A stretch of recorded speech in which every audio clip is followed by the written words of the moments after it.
ప్రపంచం తల వంచుతుంది. కానీ వంచే దమ్మున్నవాడు అగెనిస్ట్ గా ఉండాలి.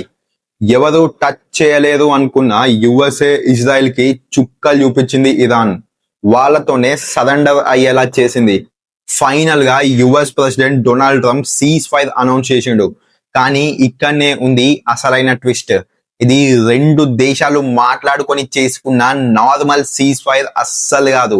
ఇరాన్ పెట్టిన 10 కండిషన్స్ కి తల వంచి భయపడి డొనాల్డ్ ట్రంప్ ఒప్పుకున్న సీజ్ ఫైర్. ఇన్ షార్ట్ గా చెప్పాలంటే డొనాల్డ్ ట్రంప్ డైరెక్ట్ గా ఇరాన్ ముందు మోకరిల్లిండు. ఇది గ్లోబల్ పాలిటిక్స్ ని షేక్ చేసే మాస్టర్ స్ట్రోక్.